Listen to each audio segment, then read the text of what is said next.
After taking a several-year sabbatical due to a series of deaths in the family and taking on much more responsibility and a new job, I'm ready to get back into YouTube.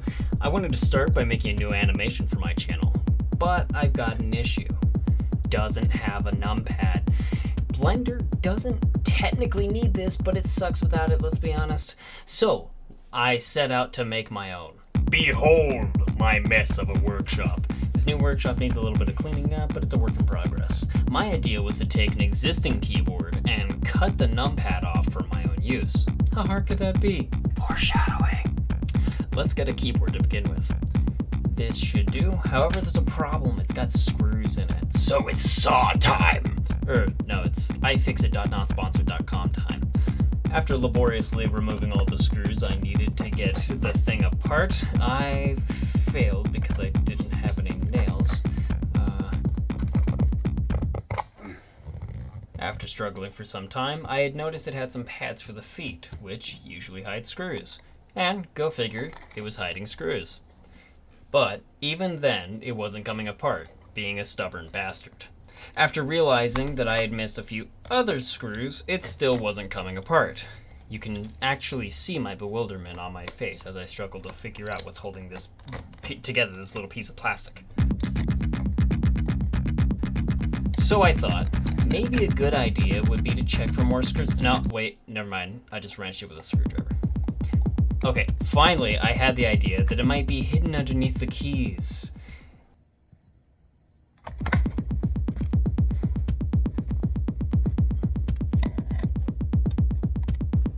I only needed the luxurious section over here, but I knew that the membrane may have some connections, and I might need to avoid messing with those. Following those connections seemed like a lot of work, though.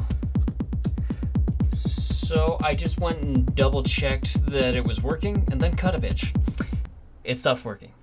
But the screenshot button was still working, so now I had a glorified screenshot button.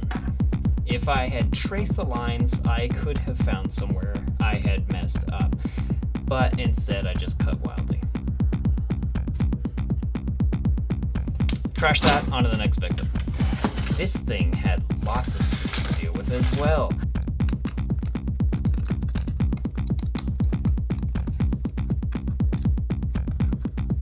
This time, I tried tracing the lines a bit and had an idea of just rolling it up because who needs time to trace lines? That's a lot of work. But I still needed to cut the plastic, so I proceeded to remove the rest of the screws. I passed the wiring back through the plastic to prevent any damage to the wiring, of course.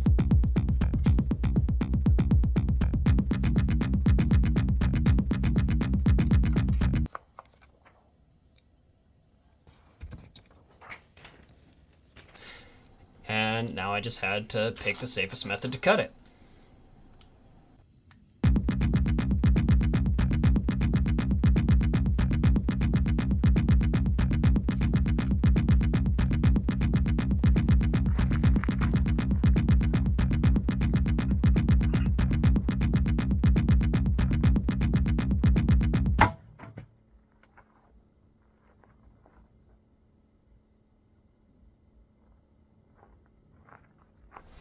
After getting that done, I then needed a way to cut the other side that had the keys on it without launching the keys everywhere. So I safely removed all the keys and then, oh, never mind. I just axed that one too.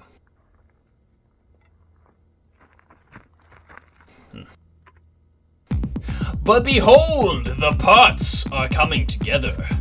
I then stuffed everything back together and tried it on my PC and it failed. We have light. How we will log in. We'll see.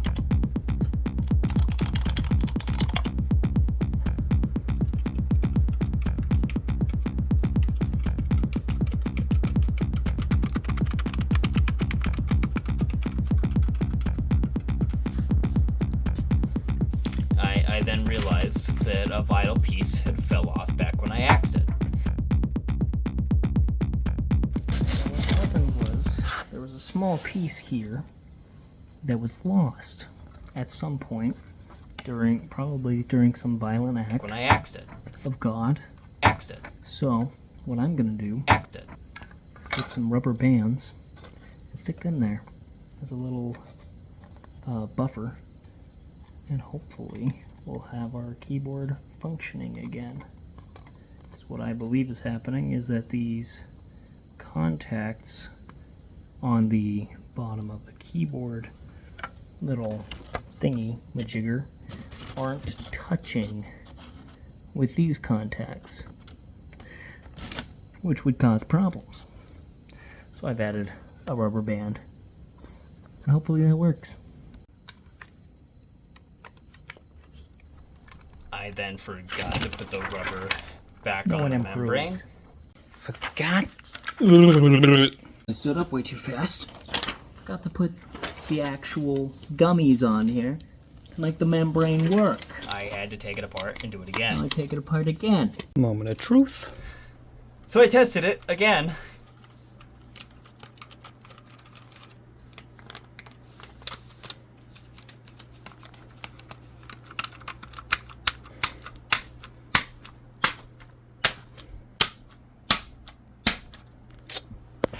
Busted.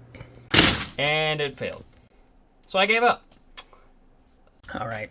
Well, so my first idea was a terrible one. Turns out, taking apart a keyboard and trying to make it work still doesn't necessarily work right. To be fair, that second one, I didn't test to make sure it was a working keyboard before I actually took it apart to turn it into a numpad. So that's kind of on me. That's on me. Yeah, I'll take blame for that. However, there is still the question of how do I get a numpad?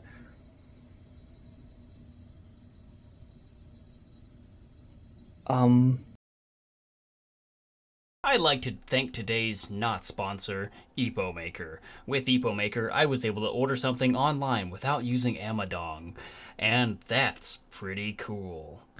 So it has since been seemingly months since I recorded this video initially, and I've used this a few times. It works. Would I say it's worth $35?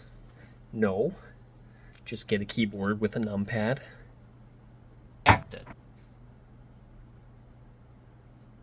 That's it. Get a keyboard with a numpad. I love this keyboard, but is it worth not having a numpad? No. No. No.